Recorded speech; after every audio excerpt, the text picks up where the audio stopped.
ब्रह्मा विष्णु महेश अजर अमर नहीं है। इनका भी आविर्भाव अर्थात जन्म तथा तिरोभाव अर्थात मृत्यु होती है। प्रमाण के लिए देखिए देवी भागवत महापुराण। ब्रह्मा, मैं, विष्णु और शिव, यह तुम्हारी प्रभाव से जन्मवान है। हम तो जन्मवान है, हमारा तो जन्म होता है और मरते हैं, नित्य नहीं है, हम अविनाशी नहीं है। फिर इंद्रादि दूसरे देवता नित्य किस प्रकार हो सकते हैं? कृपया अवश्य सुनिए जगत गुरु तत्वदर्शी संत रामपाल जी महाराज के अमृत वचन। जैसे ये पर्यटक मंत्री कहते हैं, हाँ, पर्यटक मंत्री पार्क में घूमे जाओ, उसका कोई विशेष लेन देन है नहीं।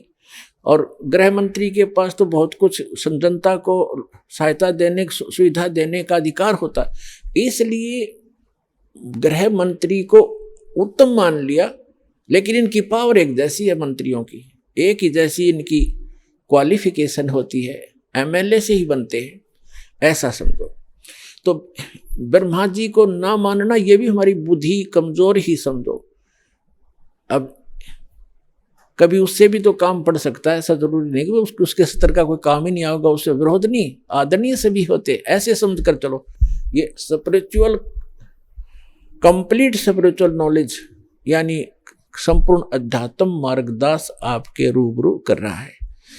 कई बार समझोगे, सीडी ले जाना, बार बार सुनना, क्योंकि बच्चा कोई एक महीने में ही बीए, एमए, एमएससी नहीं कर लेता, समय बहुत लगता है। फिर करने के बाद देखना उंगलियों पर हो जाता है उसके सारा सिलेबस, ऐसे ही आपके हो जाएगा। अब हम आते हैं, आज का जो प्रसंग है कि हमारे सदग्रंथों में जो साधना लिखी है वो हमारी यथार्थ साधना है, शास्त्र अनुकूल साधना है। गीता, श्रीमद् भगवत गीता अध्याय नंबर 16 के श्लोक नंबर 23-24 में कहा कि शास्त्र विधि को त्याग कर जो मनमान ना आचरण करते हैं उनको ना सुख होता है, ना कोई गति होती है, ना उनको कोई सिद्धि प्राप्त होती है, ना उनको परम गति होती है, यूजलेस है। इसलिए 24वें श्लोक में कहा 16वें अध्याय के कि इससे तेरे लिए अर्जुन कर्तव्य और अकर्तव्य की अवस्था में कौन से आध्यात्मिक कर्म करने चाहिए, कौन से ना करने चाहिए, उनके विषय में शास्त्र ही प्रमाण है। अन्य किसी की दंत कथा पर विश्वास मत करना। इससे हो गया कि शास्त्र विधि को त्याग कर जो सदग्रंथों में, शास्त्रों में प्रमाणित जो साधना है उसके विपरीत जो साधना कर रहे हैं वो यूजलेस है। हमारे सदग्रंथों में कौन सी साधनाएं हैं? जैसे दास ने बताया कि यजुर्वेद अध्याय नंबर 40 के मंत्र नंबर 15 में वेद ज्ञान दाता ब्रह्म है, इसने अपने सत्र का ज्ञान बताया है कि ओम है मेरा मंत्र। उसमें बताया है कि वायु अनिलम अथिदम बसवांतम शरीरम ओम करतो समर किलबे समर करतुम समर। ओम नाम का जाप काम करते करते सेवन करो और विशेष कसक के साथ सेवन करो। मनुष्य जीवन का मूल कर्तव्य जान के सेवन करो। यानी कोई भी जो सेवन करते हो, मनुष्य जीवन का प्रथम कर्तव्य मानो कि ये पहला कर्तव्य है। और परमात्मा के भक्ति के साथ साथ हम अपने जो निर्वाह के कर्म भी करेंगे तो भगवान की शक्ति से वो भी बहुत अच्छे लाभ वाले बनेंगे। जो व्यक्ति दुखी हो जाता है तो भगवान के लिए ही चलता है, किस लिए कि भगवान मुझे सुख देगा, मेरे बिगड़े काम बनावेगा। तो हम पहले ही भगवान की भक्ति शुरू कर दें तो बिगड़े काम तो साथ बनते रहेंगे। यजुर्वेद के अंदर 40 अध्याय हैं,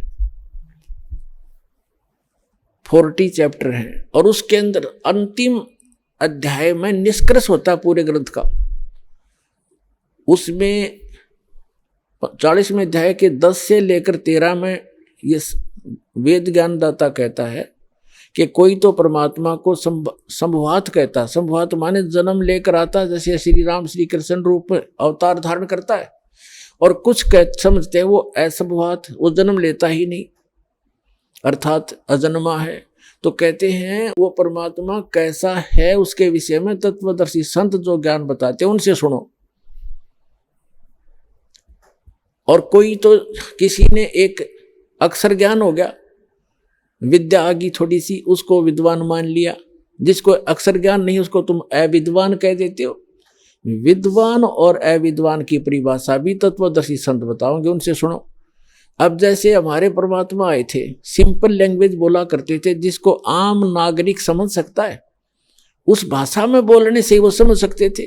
लेकिन हमारे धर्मगुरु जो ब्राह्मण थे, ऋषि मंडलेश्वर थे, आचार्य शंकराचार्य थे, ये सभी संस्कृत भाषा अवश्य जानते थे, संस्कृत के विद्वान थे, अक्षर ज्ञान था, लेकिन ये अध्यात्म ज्ञान के विद्वान नहीं थे। इन्होंने परमात्मा को ये कहकर हमसे दूर कर दिया कि ये वेद नहीं पढ़ा, इसको संस्कृत नहीं आती कबीर साहब को, ये दुल्हा धान क्या जाने भगवान के सदग्रंथों के बारे में, ये झूठ बोलता है। तो वो बात हमारे घर कर गई कि कबीर साहब एक अशिक्षित है और धानक जुलाहे जाति में ये प्रगट है, और उसमें केवल ब्राह्मण वर्ग ही संस्कृत पढ़ने का अधिकारी था और दूसरे अन्य वर्ग वालों को वो शिष्य भी नहीं बनाते थे। जंतर मंत्र झाड़े झूड़े तो सब कहला दिया करते, लेकिन शिष्य नहीं बनाते थे, अक्षर ज्ञान भी नहीं कराते थे। तो कहने का भाव ये है कि परमात्मा वेद बताते हैं 40वें अध्याय का 10 से लेकर 13 तक यही निर्णय दिया है कि कोई तो अक्षर ज्ञान हो गया, उसको विद्वान मान लिया। जैसे किसी ने संस्कृत आती है, वो संस्कृत में विद्वान है, उसको अंग्रेजी नहीं आती, इंग्लिश, तो वहाँ फेल हो गया। पंजाबी ना आती, वहाँ फेल हो गया। तो इस एक भाषा विशेष के जान लेने से, व्याकरण से संबंधित जानकारी प्राप्त कर लेने मात्र से विद्वान नहीं होता। विद्वान वो होता है अध्यात्म मार्ग के अंदर जिसको कंप्लीट रियल स्पिरिचुअल नॉलेज हो, संपूर्ण सच्चा ज्ञान अध्यात्म ज्ञान हो, वो है विद्वान। तो ये बताया कि फिर 40वें अध्याय का जो 15वें श्लोक में तो उसने अपनी स्थिति बता दी कि मेरी भक्ति जो है वो ओम नाम की। फिर 40वें अध्याय के 17वां श्लोक अंतिम श्लोक है वेद यजुर्वेद का और 40वें अध्याय का, उसमें स्पष्ट कर दिया है कि वो पूर्ण परमात्मा जो परम अक्षर ब्रह्म है वो तो ऊपर है, वो प्रोक्ष है, ऊपर तेजो में लोक में, और मैं ब्रह्म हूं, मैं अहम ब्रह्म खम ब्रह्म ओम, मेरा ओम नाम है, और मैं ऊपर ब्रह्मलोक रूपी दिव्य आकाश में रहता हूं और मेरा ओम नाम है। अब यहां से अब आगे आज का सत्संग अब शुरू होगा, जो दास कर रहा, जो निष्कर्ष निकालना चाह रहा था। अब वेदों में पूर्ण परमात्मा भी तो लिखा, उसका मंत्र भी फिर अन्य है, उसने तो अपना मंत्र बता दिया कि मैं ब्रह्म हूं, मेरा ओम नाम है, दैट्स ऑल। और देवी भागवत के अंदर, देवी पुराण के अंदर हिमालय को ज्ञान देते हुए 7वें स्कंध में देवी जी कहती है, हिमालय राजा को ज्ञान दे रही है 562 पृष्ठ पर, सचित्र मोटा टाइप, गीता प्रेस गोरखपुर से प्रकाशित में 562 और 563 पर निष्कर्ष निकाल दिया कि हे राजा, तू ब्रह्म का जाप कर, मेरी साधना भी छोड़ दे, उसका ओम नाम है, ब्रह्म को पाने का उद्देश्य रख और उसकी भक्ति कर, उससे तेरा कल्याण हो और तू उसको पा जाएगा ब्रह्म को। और वो ब्रह्मलोक दिव्य आकाश रूपी ब्रह्मलोक में रहता है वो ब्रह्म, वहां चले जाओगे। यानी ओम नाम के जाप से ब्रह्मलोक प्राप्ति होती है, क्योंकि ये मंत्र ब्रह्म का है। अब हम आते हैं गीता जी पे। श्रीमद् भगवत गीता अध्याय नंबर 8 के श्लोक नंबर 5 और 7 में गीता ज्ञानदाता कहता है कि अर्जुन, तू युद्ध भी कर और मेरी भक्ति भी कर और तू मुझे ही प्राप्त होगा, चिंता मत कर। अपनी साधना 8वें अध्याय के 13वें श्लोक में बताता है कि ओम इति एकाक्षरम ब्रह्म व्यवहारण माम अनुसमरण यह प्रयाति तजम देहम सयाति परमाम गति। मुझ ब्रह्म का एक ओम अक्षर है, नथिंग एल्स, यही है। और इसको जो अंतिम श्वास तक सिमरण करता हुआ शरीर छोड़कर जाता है, सयाति परमाम गतिम, यानी ओम से मिलने वाली जो परम गति है वो इससे प्राप्त होगी। ओम से मिलने वाली परम गति क्या है? ब्रह्मलोक मिलेगा। गीता अध्याय नंबर 8 के श्लोक नंबर 16 में लिखा कि अर्जुन, ब्रह्मलोक पर्यंत सभी लोग पुनरावर्ती में हैं। यानी ब्रह्मलोक में भी जो चले गए साधक वो भी पुनर्जन्म लेंगे, पृथ्वी पर लौट कर आएंगे, अपनी भक्ति कमाई को वहां खर्च करके पुनः जन्म होगा, पृथ्वी पर आएंगे। तो ये है इसकी परम गति ओम नाम के जाप की, यानी ब्रह्म की साधना से। तो इससे कंप्लीट मोक्ष प्राप्त नहीं हुआ, जो गीता अध्याय नंबर 18 के श्लोक नंबर 62, गीता अध्याय नंबर 15 के श्लोक नंबर 4 में कहा है कि तत्वदर्शी संत अर्जुन, तो उस सर्वभाव से उस परमेश्वर की शरण में जा, उसकी कृपा से तो परम शांति को और सनातन परम धाम को प्राप्त होगा। और उस तत्वदर्शी संत की प्राप्ति के उपरांत परमेश्वर के उस परम पद की खोज करनी चाहिए, जहां जाने के बाद साधक लौटकर कभी फिर लौटकर संसार में नहीं आते। तो वो ओम नाम के जाप से प्राप्त नहीं हुआ, वहां तक वो ब्रह्मलोक मिला, ब्रह्मलोक से गए हुए प्राणी भी वापस पुनरावृत्ति में आते हैं। तो ओम से कंप्लीट मोक्ष नहीं हुआ, कंप्लीट यानी संपूर्ण मोक्ष नहीं हुआ, पूर्ण मुक्ति नहीं हुई। पूर्ण मोक्ष वो होता है कभी नाश ना हो, वहां जाने के बाद कभी मृत्यु नहीं होती, जरा और मरण सदा के लिए समाप्त हो जाता है। अब हम आते परम अक्षर, जो जैसे एक सरपुरुष की तो यह सतिथि बता दी। अब अक्षर पुरुष, अक्षर पुरुष भी नाशवान है। गीता अध्याय नंबर 15 के श्लोक नंबर 16 में दो पुरुष बताए, सरपुरुष और अक्षर पुरुष। और इन दोनों ही के लोक में जितने भी इनके ब्रह्मांड हैं, उन ब्रह्मांडों में जितने प्राणी हैं और ये स्वयं भी, ये नाशवान है। आत्मा किसी की नहीं मरती, ये तो अंडरस्टूड, गधे की भी ना मरती।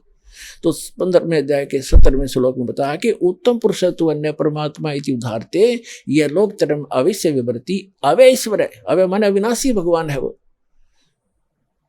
वही तीनों लोकों में प्रवेश करके सबका धारण पोषण करता है। वो तो इन दोनों से अन्य है, वो वास्तव में अविनाशी है। तो ये भी नाशवान है, अक्षर पुरुष भी नाशवान है, लेकिन परम अक्षर पुरुष, परम अक्षर ब्रह्म वो अविनाशी है। इन रियल जो है ना वो भगवान है, अविनाशी परमात्मा है।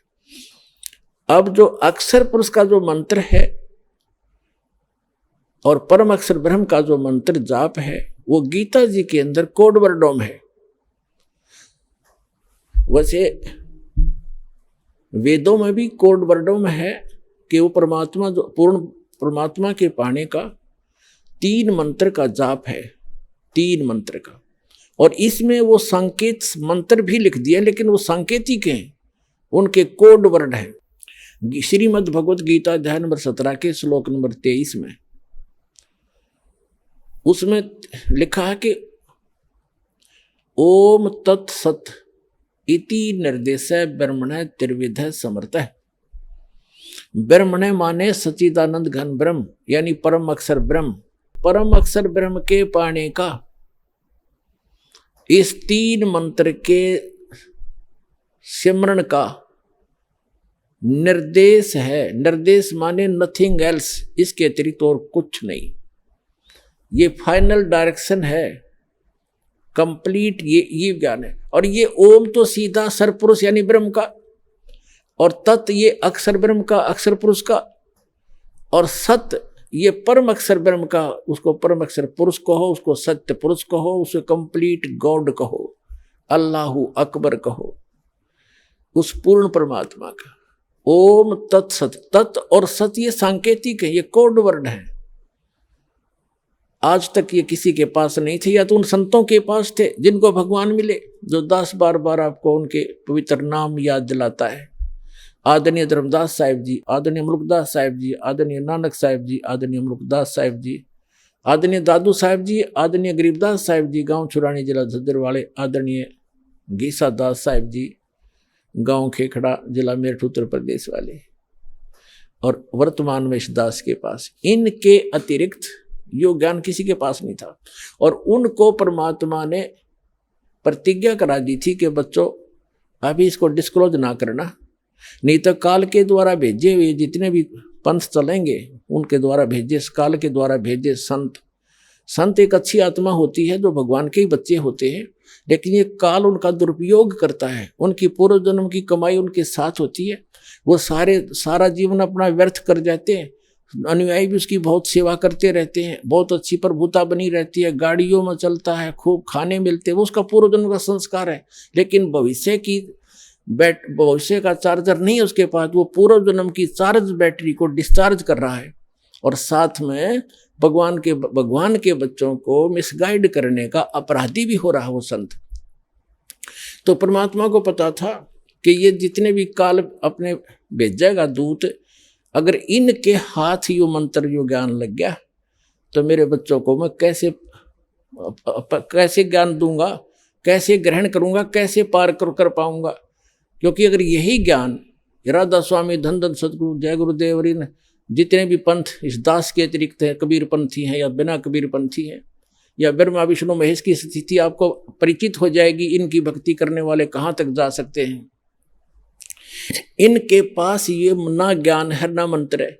तो परमात्मा ने कह दिया था, धर्मदास मेरी लाख दुहाई, ये मूल ज्ञान, ये मूल नाम कहीं बार ना जाई, धर्मदास मेरी लाख दुहाई, मूल ज्ञान कहीं बार ना जाई। मूल ज्ञान कहो, और मूल ज्ञान तो कंप्लीट स्पिरिचुअल नॉलेज है, तत्व ज्ञान। और मूल मंत्र, मूल नाम, सार नाम, ये मूल नाम है, ये सतनाम और सार नाम। और एक सारनाम अलग है, सतनाम सारनाम कहो, मूल नाम में तो दोनों आ जाते हैं, सतनाम और सारनाम। तो जो सतनाम है ये 2 अक्षर का बनता है, एक ओम और दूसरा इसमें तत्, जो अक्षर पुरुष का मंत्र है, कोड वर्ड है वो तत्, वो दोनों मिलकर सतनाम होता है। और सांस उश्वास से उसका सिमरण होता है। कबीर साहब कहते हैं, सांस उश्वास में नाम जपो, व्यर्था सांस मत खो, ना जाने इसी श्वास को आवण हो के न हो। तो वो श्वास उश्वास से सिमरण है उस सतनाम के 2 अक्षर का। वो तत् और ओम मिलकर बनता है। तत् ये कोड वर्ड है, अक्षर पुरुष का है, मंत्र है। और सत जो है वो है सार नाम, सार शब्द, आदि शब्द, आदि नाम, वो है, उसका कोड वर्ड है सत्य। और वो परम अक्षर ब्रह्म यानी पूर्ण परमात्मा सत्य पुरुष का जाप है। तो ये जो साधना हम करते हैं ये पूजा नहीं है इनकी। जैसे हमने जल प्राप्ति करनी है और जल है जमीन में, उसको निकालने के लिए हम जो इंस्ट्रूमेंट प्रयोग करेंगे, जो औजार प्रयोग करेंगे, बोकी पाइप लावांगे और जो क्रिया हम करेंगे, ये हमारी पूज्य नहीं, ये साधना है। और पूज्य हमारा जल है। तो जल प्राप्ति के लिए जो हम कार्य करें वो उनकी पूजा नहीं करें, जो साधना प्रयोग की हमने। तो जैसे प्रथम मंत्र में आपको दिए जाते हैं, ये केवल सूक्ष्म वेद के अंदर है ये कंप्लीट मंत्र। और इन अन्य संतों ने कहीं कहीं से, जैसे परमात्मा आए थे, परमात्मा स्वयं आए थे, वो तो आप जैसे ब्रह्मा विष्णु महेश भी उसी के बच्चे, हिंदू भी उसी के बच्चे, मुसलमान भी उसी के बच्चे, सिख भी उसी के बच्चे, ईसाई भी उसी के बालक है। तो वो तो सबके उद्धार के लिए आता है। तो उन्होंने ब्रह्मा जी को भी, विष्णु जी को भी, शिव जी को भी अलग अलग मंत्र दिए। तो वो उनमें से एक एक मंत्र, ये किलियम शरीयम, ये किसी ने किलियम ले लिया, किसी ने शरीयम ले लिया, किसी ने हरेंग हरेंग करने लाग गए। तो ये अलग अलग, अब गाड़ी का कोई पहिया उठा ले, कोई स्टेयरिंग उठाए घूमे कि यह मेरी गाड़ी है, कोई एक व्हील ने लिए फिर रहा है कि यह कंप्लीट गाड़ी है।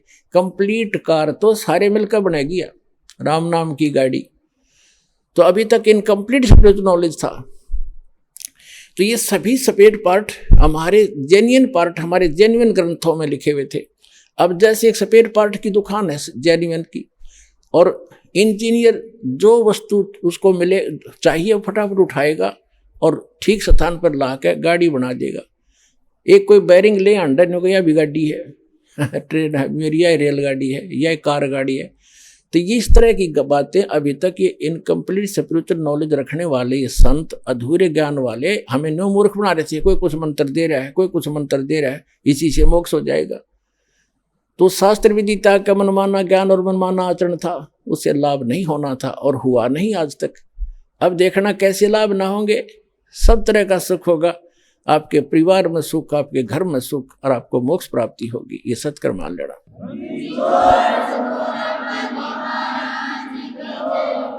तो जो प्रथम जो मंत्र आपको दिया जाता है वो आपको यहां तक बरी कराएगा।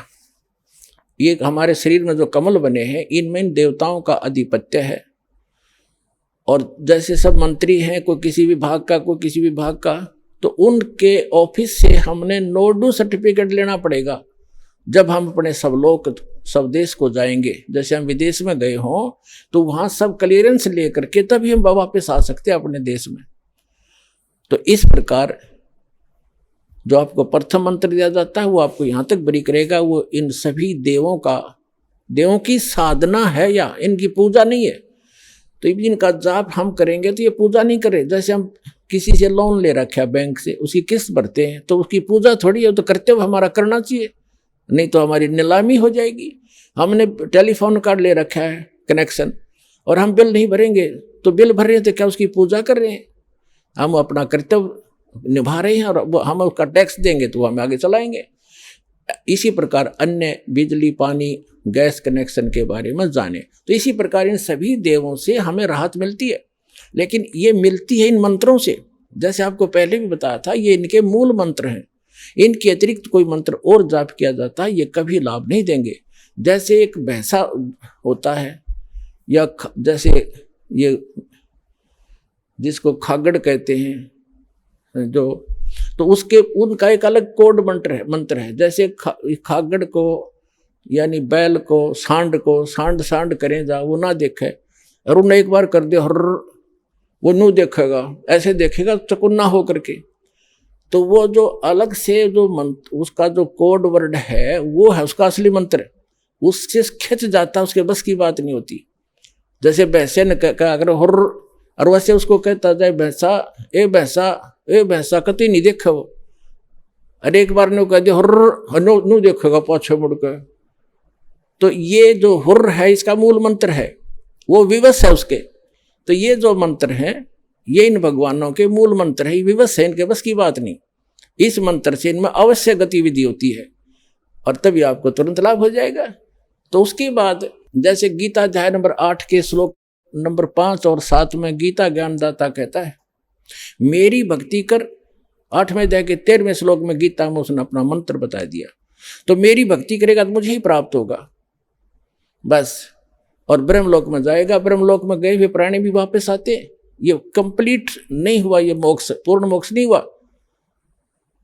क्योंकि गीता अध्याय नंबर 8 के श्लोक नंबर 16 में ये भी स्पष्ट कर दिया है कि ब्रह्मलोक में गए हुए प्राणी भी पुनरावृत्ति के अंदर है, जन्म मृत्यु होती है। 18वें अध्याय के 62वें श्लोक में, 15वें अध्याय के 4थे श्लोक में स्पष्ट किया है कि अर्जुन तू सर्वभाव से उस परमेश्वर की शरण में जा, उसकी कृपा से तू परम शांति को और सनातन परम धाम को, शाश्वत स्थान को प्राप्त होगा, जहां जाने के बाद साधक फिर लौटकर कभी संसार में नहीं आते। तो उसके लिए 8वें अध्याय के 8, 9, 10 में कहा है कि जो उस परमात्मा की परम अक्षर ब्रह्म की भक्ति करता है, उस तत्वदर्शी संत से प्राप्त करके कंप्लीट स्पिरिचुअल भक्ति विधि, भक्ति मेथड, वर्शिप मेथड, तो फिर वो उस भक्ति के बल से, उस योग के बल से, योग माने भक्ति, साधना के बल से उस परमात्मा को प्राप्त हो जाता है। तो यहाँ जो बात अभी तक अड़ी रही इन कबीर पंथियों के, ये कहते तो थे हम सतपुरुष की कथा सुनाते थे, और ये न्यू के कहते हैं कि जो तुम अन्य जाप करते हो ना, ये तो काल के जाप है। अरे कोई बात हुई। अब जैसे हमने जल निकालना है पृथ्वी से, तो हमारा जल पूज्य है, उसको पाने के लिए जो इंस्ट्रूमेंट, हैंडपंप लगाने के लिए बोकी मारनी है, पाइप लानी है, हैंडपंप लगाना है, तो ये है उसके पाने का एक प्रोसेस है और प्रोसीजर है। ये इंस्ट्रूमेंट है उसको प्राप्त कराने के। ये इनकी पूजा नहीं कर रहे, हम इनको तो प्रयोग कर रहे हैं। तो ये जितने मंत्र हैं ये इन भगवान उस पूज्य वस्तु को पाने के लिए हमारी साधना के शस्त्र हैं। शास्त्र, ये शस्त्र हैं, हमारे मंत्र हैं। तो इसमें जैसे हम वो जैसे पाइप लाए, ये तो समझ लो पाइप लाए हैंडपंप लगाने के लिए, ये तो प्रथम मंत्र की कमाई से आपको लाभ हुआ। फिर बोकी, ये है सतनाम, इस बोकी को मारेंगे नीचे से, फिर बाहर मिट्टी निकालेंगे, फिर मारेंगे, फिर निकालेंगे, और पाइप साथ साथ चलेगी। तो जो सतनाम है ये श्वास उश्वास के 2 मंत्र का है। इस 2 मंत्र के जाप का आपने तब तक साधना करनी है जब, जैसे बोकी का काम उस समय तक है जब तक वो पानी जल तक ना पहुंच जाती पाइप, अब पाइप पहुंच गई जल तक नीचे पृथ्वी में, और यदि उसके ऊपर हैंडपंप नहीं लगाया तो अब पाइप भी व्यर्थ है। नीचे लोअर कर दी वो भी व्यर्थ है। अब उसके ऊपर हैंडपंप लगाया जाएगा और हैंडपंप की भी पूजा करनी पड़ेगी, सेवा, उसको घुमाना हिलाना पड़ेगा, तब वो पूज्य वस्तु मिलेगी जल। तो ये जो पाइप लाए हम खरीद कर, ये तो प्रथम मंत्र का लाभ समझो। और सतनाम का जो जाप है 2 अक्षर का, ये बोकी समझो, ये इसका काम ये होगा। यदि सारनाम नहीं मिला तो वो बोकी भी, पाइप लोअर की हुई भी व्यर्थ गई। तो कंप्लीट स्पिरिचुअल जो way of worship, method of worship है, वो कंप्लीट हमने प्रयोग करना पड़ेगा, तभी वो वस्तु प्राप्त होगी। तो मूल जो सतनाम का जो 2 अक्षर का मंत्र है, वो तो श्वास उश्वास से जाप करना है। उसने तो पाइप पहुंचा दी पानी के तक, एंड उसका। अब सार शब्द जो है, सार नाम आदि नाम, वो हैंडपंप है ऊपर का मशीन, वो लगाई जाएगी, फिर वो पूज्य वस्तु रोज प्राप्त होगी, कितना निकाल लियो। तो इस प्रकार परमात्मा प्राप्ति होगी पुण्यात्माओं। वो स्पिरिचुअल नॉलेज दास के पास है, आओ और ग्रहण करो।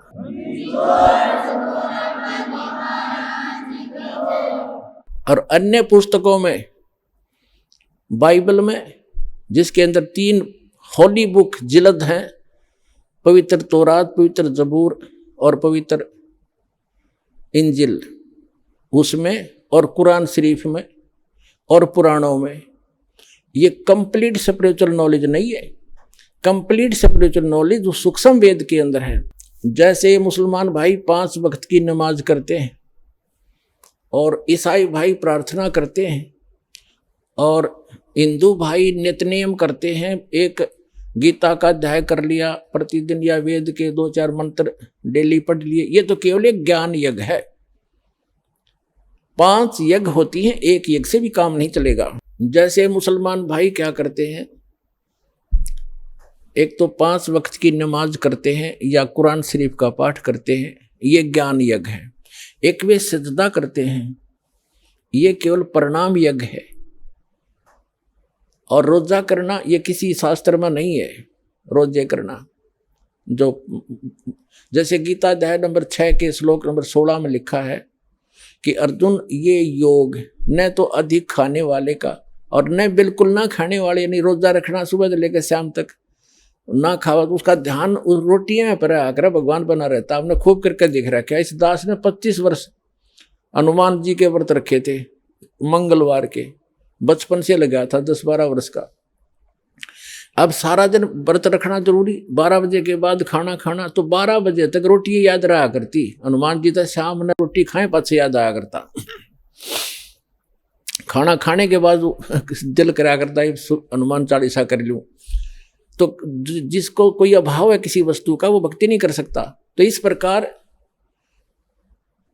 ये जो व्रत हैं, ये गीता जी में रिजेक्ट किए हैं कि ना तो घना खाने वाले का और ना बिल्कुल ना खाने वाले का, और न ही घना जागने वाले का, लोग दिखा बैठा रहे, और ना ज्यादा सोने वाले का, ये कभी सफल नहीं होता।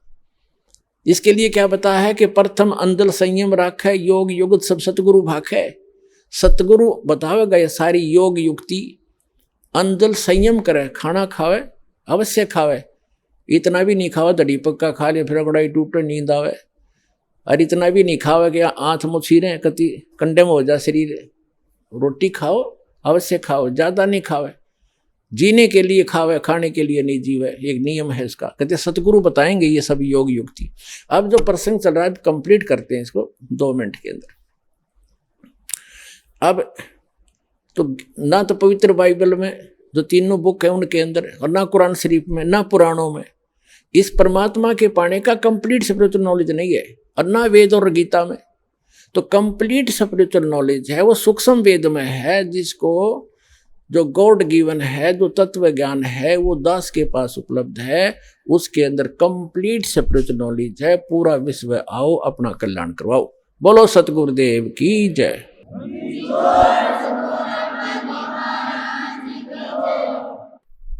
आज सबसे पहले परमेश्वर कबीर जी की सर्वसंगत को परमात्मा का लाख लाख शुक्रिया करते हैं कि परमेश्वर ने आप जी का क्रौथा आश्रम वापस दिलवा दिया।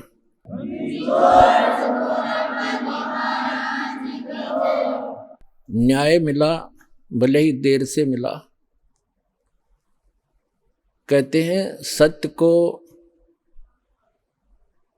कुछ दिन दबाया तो जा सकता है, मिटाया नहीं जा सकता। आज हमारा वो सर्व गंध हट गया जो दुष्ट लोगों ने अफवाहें फैलाई थी, हमारी छवि को धूमिल करने की चेष्टा की थी। हमारे सब बच्चों ने, सब भक्तों ने मिलकर परमात्मा के यथार्थ ज्ञान को अपने सब भाई बहनों तक पहुंचाया और जनता को सच्चाई का पता लगा। और आप देख रहे हैं कैसे उमड़ उमड़ कर परमात्मा के बच्चे सतलोक आश्रम बरवाला में दीक्षा प्राप्त करने के लिए आ रहे हैं। परमात्मा कहते हैं कि भगत बीज पलटे नहीं, चाहे आए पड़ो सो झोल, और जय कंचन बिष्टा पड़े घटे निता का मोल। यदि सोने को, गोल्ड को टट्टी के अंदर डाल दिया जाए, उसकी कीमत कम नहीं होती। जिसको पता लगता है कि गोल्ड है, उठाकर साफ करके और अपनी तिजोरी में रख लेता है। तो पुण्यात्मा, हमारे ऊपर जो गंध डाला था, आज जनता को पता चला कि सोने के ऊपर ये दुष्ट लोगों ने कूड़ा करकट डाल दिया था।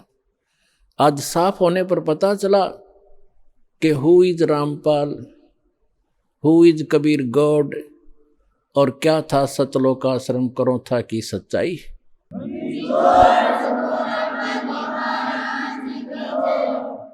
पुण्यात्मा, दुष्ट लोगों का काम तो उनका स्वभाव ही होता है दुष्ट कर्म करने का, और साधु संतों का काम होता है स्वभाव जो उनका होता है परमार्थ ही करने का। और कबीर साहब ने हमें शिक्षा भी दी है कि जो तोकू काटा बोवे ताको बो तू फूल, तो हे फूल के फूल हैं वाह को है त्रिशूल। हमें परमात्मा कहते हैं कि आपको यदि कोई कष्ट देता है, आप उसको कुछ ना कहो, परमात्मा पर छोड़ो, फिर देखना वो उसका कैसा रिजल्ट आपको देगा। जो तोकू काटा बोवे वाको बो तू फूल, और तोहे फूल के फूल हैं वाको है त्रिशूल। वो तो विधान है परमात्मा का, जो जैसे कर्म करेगा उसको फल तो मिलेगा ही मिलेगा। अब पुण्यात्मा कहते हैं संत न छोड़े संतता, कोटिक मिलो असंत। साधु भक्त अपना स्वभाव नहीं चेंज किया करते, बदला नहीं करते। चाहे कितने असंत दुष्ट लोग उनसे कितना ही बुरा व्यवहार करते रहे, वो भगवान पर विश्वास रखने वाले होते हैं। जैसे 12 जुलाई सन 2006 को क्रौथा कांड उन्हीं दुष्ट लोगों ने किया था जो आज 9 अप्रैल, जो अभी 9 अप्रैल सन 2013 में उन्होंने अपनी जात फिर दिखा दी जनता के सामने। वह सच्चाई आ गई कि ये कितने अच्छे लोग हैं और कितने झूठे हैं, कितनी अफवाह फैलाई थी। यही कारण उस दिन था और वही कारण 9 जुलाई ये 9 अप्रैल को इन्होंने करके दिखा दिया। पुण्यात्मा, आप परमात्मा पे विश्वास रखना। संत साधु कभी किसी का बुरा नहीं सोचते, ना करते और ना ही सोचना चाहिए। परमात्मा से कोई चीज छुपी नहीं है। यदि हम भगवान से डरने वाले हैं और हम परमात्मा कबीर जी को परमात्मा मानते हैं तो भगवान भगवान वाले काम किया करता है। आपने बहुत शांति रखनी पड़ेगी। उन दुष्टों का तो नाश होया पड़ा है, उनका तो पतन हो रहा है। वो चाहते हैं कि आपका भी नाश कर दें झगड़ा वगड़ा करके। आपने जो संयम दिखाया 9 अप्रैल सन 2013 में क्रोथा के अंदर, मेरी आत्मा गदगद कर दी बच्चों। तुमने साधुता दिखाई।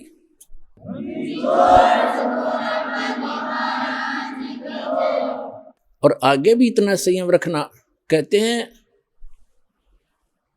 हस्ती डर माने नहीं जो स्वान बुकाही, और शीश महल को देख के वो भौंक भौंक मर जाई। हाथी कभी भी कुत्ते भौंकते रहो उनकी परवाह नहीं करता, क्योंकि वो उसको हानि कर नहीं सकते।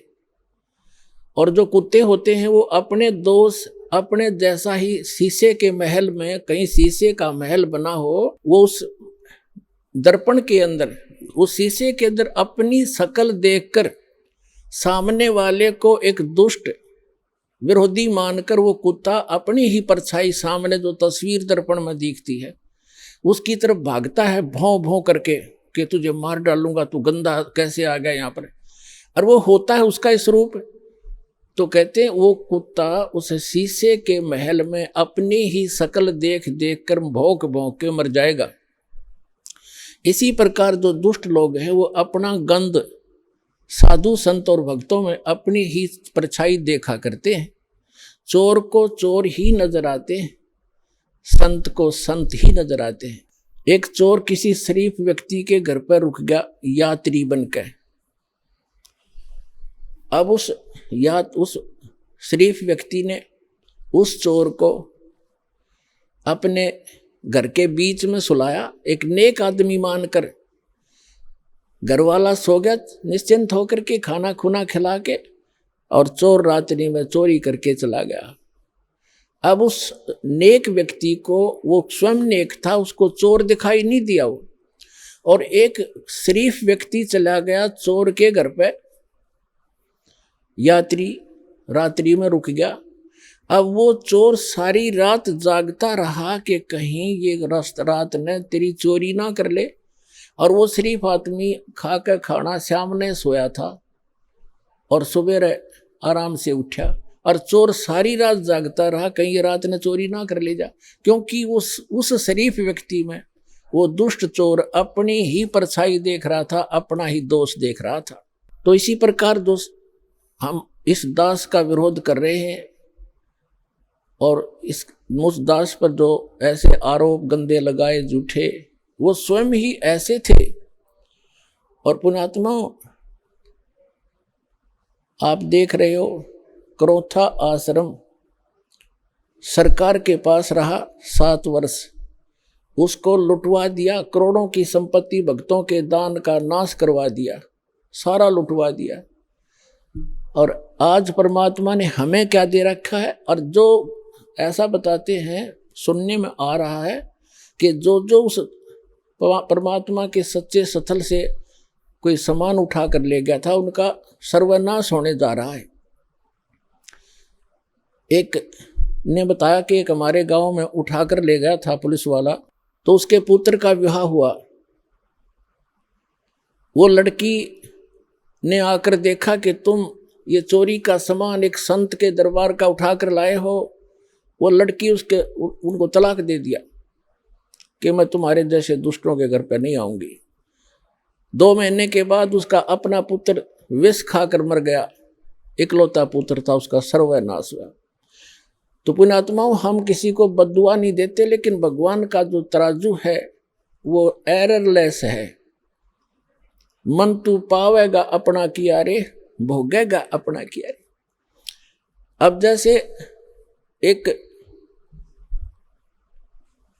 एक बिच्छू दरिया में बहता हुआ आ रहा था, और एक संत भक्त स्नान कर रहा था दरिया में। उसने देखा ये जीव डूबेगा मरेगा, उसने ऐसे हाथ में उठाया, उसको बाहर फेंकना चाहा। बिच्छू ने डंक मारा और पानी में गिर गया। उसने फिर उठाया, उसने फिर डंक मारा और पानी में उछल गया।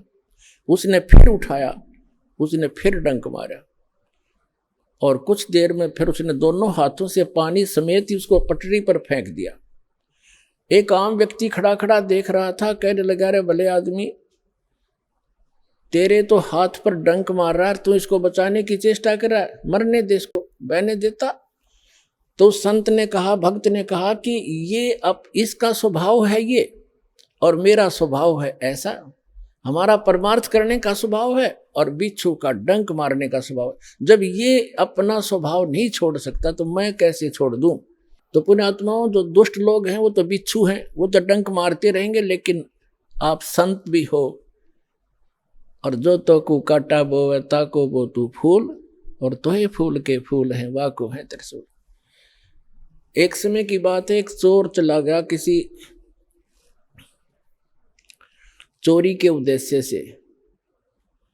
उसने एक गरीब किसान का बैल चोरी कर लिया, अकेला एक ही बैल था उस गरीब व्यक्ति के, लेकिन वो भक्त था, भगवान का भक्त था, परमात्मा से डरने वाला था, दान धर्म करता था, गुरु जी की शरण में जाता था। परमात्मा आते रहते हैं कोई भेष बदल कर, कहीं ना कहीं संत की लीला करते रहते हैं कबीर भगवान।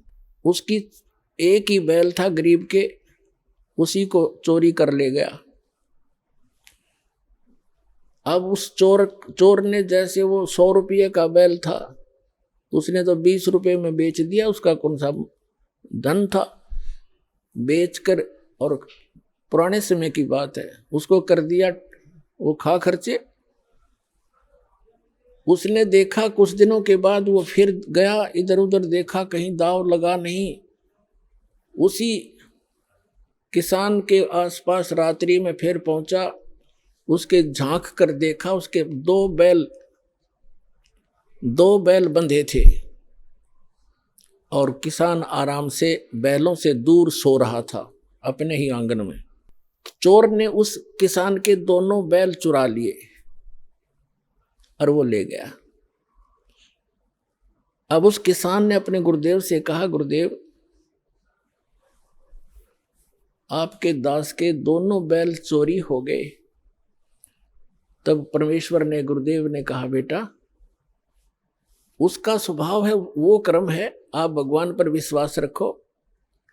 यदि चोरी करने से ही कोई धनी बनता है तो कोई भी काम ना करे और सब चोरी ये कर ले, परमात्मा तेरे को कई गुना देगा, विश्वास रख, डगमग ना होना। कहते सत ना छोड़े सूरमा, सत छोड़े पतजा, और सत के बांधे लक्ष्मी फिर मिलेगी आप। और कहते धर्म तो दसके नहीं, दसके तीनों लोग, और खैरायत में खैर है कीजिए आत्म पाओ। परमात्मा ने दया बख्शी, बढ़िया फसल होगी, वर्षा हुई बहुत अच्छी, और कमाल हो गया, खूब फसल होगी। अब 1 वर्ष के बाद वो चोर फिर गया। उसने ये विचार लगा कि वो व्यक्ति ना कोई पुलिस में रिपोर्ट कराता और ना तेरे सिर में कोई दर्द करता, नहीं तो कोई खोजी पीछे लगा दे, ढूंढ ले चोर। तो वो शरीफ फिर देखा कि अब के फिर जाता हूं उधर ही। अब चोर ने तो वो तीनों बैल बेच के खत्म किए, खा खू के फुर किया। तो उसने जाकर देखा, चोर ने, रात्रि के समय किसान बाहर सो रहा, गर्मी का मौसम था, और उसके 4 बैल बहुत सुंदर, जैसे सांड जैसे तगड़े तगड़े 4 बैल बंधे हुए।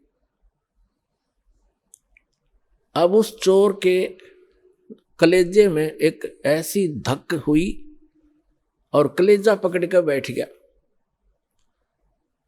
उसने विचार लगाया कि मेरा तो नाश हो लिया, 3 बैल ले गया था, तीनों खत्म हुए, और घर में भी हानि, बच्चा बीमार है, पत्नी को रोग लगा हुआ है, और आज इसके 4 बैल। उसने उस किसान को उठाया, सूते हुए को। उसने, किसान ने कहा भाई कौन है तू? मुझे सोने दे भाई, सारा दिन खेतों में काम किया है, मैं थका पड़ा हूं। और वो कहने लगा, मैं चोर हूं भाई। किसान कहने लगा, भाई कोई बात नहीं, आप अपना काम करो, मुझे डिस्टर्ब ना करे, सोने दे, वक्त से उठना है, आप अपना काम करो, जो जिस काम आए हो।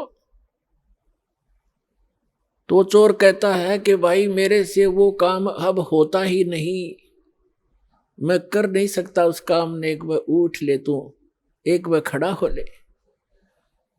उसने कहा क्या बात है? चोर ने बताया कि भाई मुझे चाहे तो पुलिस में पकड़वा दे और चाहे किसी गांव के व्यक्तियों ने बुला के जान तो मरवा दे, मैं सच्ची बताऊंगा आज। वो कहने लगा किसान के, बता भाई क्या बात है? मैं ना तो तेरे को पुलिस में पकड़वाऊं और ना मैं तुझे किसी से पिटवाऊं, भाई तो क्या करना चाहते हो बताओ। उसने कहा कि मैं आपका पहला बैल भी मैं चुरा कर ले गया था, और तेरे दूसरे बैल, जब फिर मैं दूसरी बार आया तो आपके 2 बैल थे बहुत सुंदर, और मेरे उस एक, वो भी मेरा वैसे ही विनाश हो लिया था, वो भी खर्च हुए।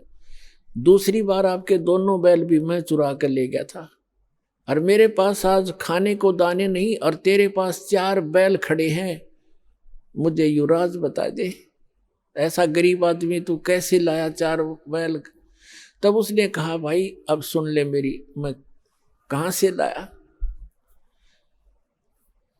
मैंने गुरु बना रखे हैं और वो परम संत भगवान आए हुए हैं, मैं उनका सेवक हूं, उनकी आज्ञा का पालन करता हूं, और ऐसे कर आप भी दीक्षा ले लो, परमात्मा धनी करेगा तब धनी बना करते हैं। तो उसने कहा ठीक है भाई, मैं दीक्षा ले लूंगा। अपने गुरुदेव के पास लेकर गया वो किसान उसको कि गुरुदेव एक भक्त आया है, आपका दास आया है और ये दीक्षा लेना चाहता है आपसे। अच्छा बेटा दीक्षा ले लो। तो गुरुदेव ने बताया कि बेटा चोरी नहीं करनी, मांस नहीं खाना, शराब नहीं पीना। तो उसने कहा महाराज मैं बड़ा दुष्ट व्यक्ति था और आपके इस देवता के मैं तीन बैल चुरा कर ले गया था, मेरा तो नाश हो गया, मेरा बच्चे भी बीमार, मेरी पत्नी को भी रोग है, और आपके इस बच्चे के 4 बैल बंधे। तो उसने कहा बेटा कोई बात नहीं, अनजान में गलती ना जाने किस किस पे हो जाती है, और फिर सुधर जाओ, इंसान ही होता है। और बेटा भगवान देता है तभी धनी हो सकता है, ऐसी बकवादों से धनी नहीं हो सकता। उसको दीक्षा दिलवा के उस चोर को, अब तो भक्त बन गया। कहते हैं हर सुमरे सो हंस कहावे, कामी क्रोधी कागरे। भक्ति करे तो भक्त हो गया, चोरी करे था चोर था, अब भक्त बन गया। अपने घर लाया उसको और कहा भाई क्या काम करता है? वो कहने लगा मैं भी किसान हूं। भाई ठीक है, ऐसे कर 1 बैल ले जा तू और एक अपना किसी और से जुगाड़ करके कर लिए, 1 बैल ले जा और अपना कमा ले। तो उसने कहा नहीं मैं बैल ले जरूर जाऊंगा क्योंकि मेरे पास अभी भी जुगाड़ है नहीं, लेकिन आपका जो मैं चोरी करके ले गया था वो भी पाई दूंगा, मुझे पता लग गया भाग्य फिर अगले जन्म में देना होगा। तो पुण्यात्माओं ये करौथा आश्रम जो है उसमें करोड़ों की संपत्ति थी बच्चों के दान की। इन दुष्ट प्रशासन वालों ने, हरियाणा के मुख्यमंत्री आर्य समाज जी है और उन जो हमारा विरोध कर रहे हैं वह भी आर्य समाज के जो आचार्य वगैरह हैं, उनकी दुकानें बंद होने लगी थी क्योंकि मैं इस दास ने इस नकली महर्षि दयानंद के सत्यार्थ प्रकाश के अज्ञान को वेदों से तुलना कर दी, और उसका वो कैसा समाज सुधारक था उसी के इतिहास में लिखा हुआ इन आर्य समाज के आचार्यों का जीवनी वह दिखा दी। शराब यू भांग यू पीवे, भाई तमाकू यू सूंगे, हुक्का यू पीवे, भांग पीवे, चाय पीवा तो कम से कम अब रंग बसम खावे, और वेदों से तुलना कर दी कि सत्यार्थ प्रकाश नाम का जो सदग्रंथ है उसमें लिखा तो ये है कि शास्त्र वेदों के अनुसार मैंने इसकी रचना की है, वेद के टोटली विरुद्ध है। और ऐसी बेखुदी बातें लिखी है, मैं आपको बताती हूँ मुझे शर्म आती है उसमें क्या लिखा। तो ये इसलिए बताया था दास ने कि ठीक है गलती सब पर हो जाती है, दास को वो ज्ञान हुआ, आप भी भगवान के बच्चे हो सभी, एक दयानंद की नहीं, इस दास ने सभी संत और पंथों की वह जो अज्ञान था सदग्रंथों से जांच करके जनता को दिखा दिया, जिसका परिणाम ये है लाखों की संख्या में उमड़ कर आ रहे। तो जिस कारण से उनको ये चिंता बन गई इन आचार्यों को, आर्य समाज के आचार्यों को, प्रधानों को, कि जिन आर्य समाज के व्यक्तियों से तुम चंदा ले लेकर अपनी दुकानें चला रहे हो, यदि उनको पता लग गया कि सत्यार्थ प्रकाश इतना बेहुदा ग्रंथ है, और युद्ध महर्षि कहते हैं आसपास भी नहीं था दयानंद, तो फिर ये सभी उनके अनुयायी रामपाल के पास चले जाएंगे और उनका कल्याण हो जाएगा। ये कल्याण नहीं चाहते। जानबूझ साची तजर करे झूठ ते दे, और ताकि संगत है प्रभु सौपन में भी ना दे। तो ये जानबूझ कर बकवास कर रहे हैं, इनको सबको पता चल गया है, और बुद्धिमान है वो शांत हो गए, और ये दुष्ट टाइप के लोग अभी भी विरोध कर रहे हैं। ये तो वो हैं, परमात्मा कहते हैं हाथी डर माने नहीं, जय स्वान भुकाही, और सत्संगी संग ना तजय चतराम बसाई। हाथी जैसे कुत्तों के भौंकने से कभी परवाह नहीं करता, चलता रहता है। तो साधु संत चाहे कोई कितना विरोध करो, पर सच्चाई पर रहे, भगवान से डर कर चला, किसी का बुरा नहीं करे, सोचे भी नहीं, करना तो बहुत दूर की बात है, तो उसका बुरा कभी नहीं हो सकता ना। तो फिर भगवान की आवश्यकता ही नहीं, भगवान है ही नहीं कहीं पर। तो अब उस आश्रम के अंदर पुलिस वहीं पर सरकार के कब्जे में, और करोड़ों की चोरी करवा दी, एसी तक उठा ले गए, और उसको कह दिया वो अनट्रेसेबल है, पता नहीं लगा चोर का। तुम टिंडे लेने बैठी थी पुलिस वहां पर, चोर का पता नहीं लगा। अरे ये पता लगेगा चोर का। भगवान कहते तुमने उस दरगाह का मैल नहीं देखा, धर्मराज के लिख तिल तिल का लेखा। परमात्मा सारे पूरे कर देगा बच्चों तुम्हारे, देख लेना, पर तुम बैलेंस ना खोइयो, अपनी शांति बनाए रखना। कुछ दिनों में दिखा देंगे आपको, ये पूरा संसार पलटेगा।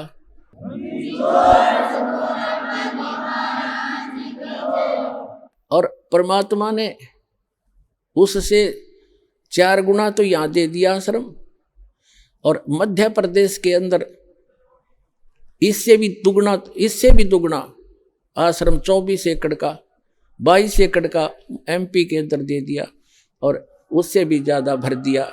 और पुण्यात्माओं, समर्थ का शरणाग हो, रंग होरी हो, कबू न हो ए काज राम रंग होरी हो। समर्थ की शरण में रहो, उसका कभी बुरा नहीं हो सकता। कभी हमने किसी का बुरा नहीं सोचना। जिन्होंने हमारे साथ जुल्म किए हैं, हम उनका प्रतिशोध नहीं रखेंगे, ना रखना मन में, फिर भगवान रूस जाएगा, उसका फिर ऑपरेशन खत्म हो जाएगा अगर आप उसका बदला लेना चाहोगे। कभी नहीं सोचना, भगवान पर छोड़कर चलो, अपना बचाव रखो। संत का एक नियम होता है, किसी से लड़ना नहीं और डरना नहीं, क्योंकि चोर डरा करते, साधु संत डरा नहीं करते। संत सूरमा और साधु आगे को बढ़ाकर, सिंह सूरमा और संत आगे को बढ़ते हैं, पीछे को नहीं चलते। तो जो परमार्थी व्यक्ति होते हैं वो बैक नहीं होते, क्योंकि उनका उद्देश्य बुरा करने का नहीं होता है। इसलिए आपसे दास की प्रार्थना है, अपना सतलोक आश्रम करो, था की सफाई करो, प्यार से रहो, और उसको वैसा ही चमका दो जैसा पहले इन दुष्ट लोगों ने हमसे लिया था, और वैसा ही फिर वहाँ से सत्संग किया करेंगे। और सभी भक्तों से मैं पुनः प्रार्थना करता हूँ कि शांति से रहा करते हैं। संत कभी बैलेंस नहीं खोते, अपना संतुलन नहीं खोया करते। प्यार से रहो, भक्ति करो, और जो जैसा करेगा उसको अपने आप प्रतिफल मिल जाएगा। परमात्मा कहते हैं, मन तू पावेगा अपना किया रे, भोगेगा अपना किया रे। मन तू पावेगा अपना किया रे, भोगेगा अपना किया रे। भाई मीराबाई को मारन लगे जहर का प्याला प्यारे, मीराबाई को मारन लगे जहर का प्याला प्यारे, पीवत ही अमृत हो गया सर्द ही और मन तू। आइए अब हम उन श्रद्धालुओं के अनुभव जानते हैं जो जगत गुरु तत्वदर्शी संत रामपाल जी महाराज जी से दीक्षा प्राप्त कर चुके हैं तथा उनके द्वारा बताए गए भक्ति मार्ग पर चल रहे हैं। नमस्कार सर। सत साहब। सर क्या नाम है आपका? मेरा नाम कृष्णा दास है। कृष्णा जी आप कहाँ से हैं? मैं बलौदा बाजार छत्तीसगढ़ से। कृष्णा जी संत रामपाल जी महाराज से नाम दीक्षा आपने कब ली? मैं बंदी छोड़ संत रामपाल महाराज जी से नाम दीक्षा 12/10/2020 में लिया हूँ। संत रामपाल जी महाराज से नाम दीक्षा लेने से पहले आप क्या भक्ति साधनाएं करते थे? मैं हिंदू धर्म के हनुमान जी का भक्ति साधना करता था, हनुमान चालीसा का पाठ करता था। तो फिर आप संत रामपाल जी महाराज की शरण में कैसे आए? हमारे एक भगत जी हैं आशुतोष बंजारे जी, उनके द्वारा मुझे पता चला बंदी छोड़ संत रामपाल महाराज जी के से नाम दीक्षा लेने से वो शराब का सेवन करते थे, उनका छूट गया तो मैंने भी नाम दीक्षा लिया। सर संत रामपाल जी महाराज से नाम दीक्षा लेने के बाद क्या आपको लाभ भी मिले? मुझे तो बहुत सारे लाभ मिले, लेकिन उसमें एक लाभ बहुत बड़ा है। मैं पहले शराब पीता था और 2-3 साल पहले मैं शराब बहुत मात्रा में पी ले रहा था, बियर पीता था, तो 8-10 बियर पी जाता था दिन भर में। और उसको छोड़ने के बाद वाइन पीना शुरू किया, शराब तो 10 पाव 12 पाव 24 घंटे में पी लेता था। मैं शराब बहुत मात्रा में पीता था, जिस कारण से मेरे को नींद भी नहीं आता था। ड्यूटी से आने के बाद रात में सो नहीं पाता था, और सो भी जाता था तो 12-1 बजे फिर उठ जाता था। उठने के बाद मेरे पास शराब रखा रहता था, शराब को फिर पीने से नींद आता था, और फिर सुबह मॉर्निंग में 5-6 बजे फिर उठना हो जाता। इस प्रकार से मेरा नींद ही नहीं पड़ता था। और जब मैंने बंदी छोड़ संत रामपाल महाराज जी से उपदेश लिया तो मेरा शराब पूर्ण रूप से छूट गया। मांस मच्छी कभी सेवन करता था वो भी पूर्ण रूप से छूट गया, और मैं बहुत खुश हूँ अभी। अब मेरे को पहले मानसिक परेशानी भी होता था, मानसिक टेंशन, नींद नहीं आने के कारण से बहुत सारा दिमाग में चलते रहता था, गुस्सा किसी के ऊपर भी गुस्सा हो जाता था। अब वो सारी समस्या मेरा छूट गया है और बढ़िया से हूँ, मैं बढ़िया से भक्ति कर रहा हूँ, अच्छा से हूँ। ये मेरे लिए सबसे बड़ा बहुत बड़ा चमत्कार है मेरे लिए।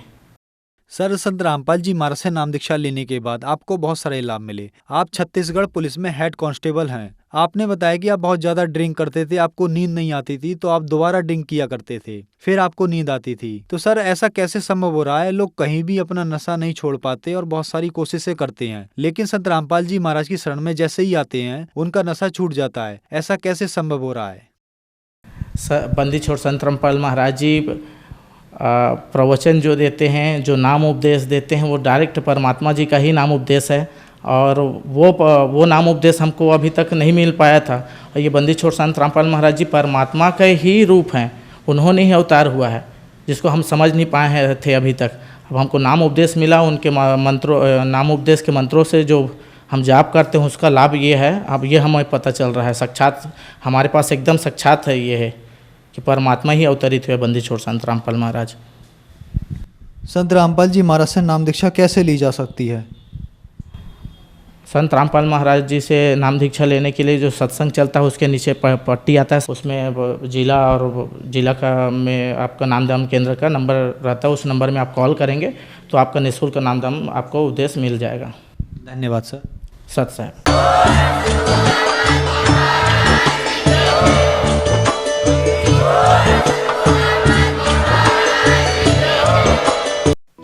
आप सुन रहे थे जगत गुरु तत्वदर्शी संत रामपाल जी महाराज के मंगल प्रवचन। अधिक जानकारी के लिए संपर्क करें।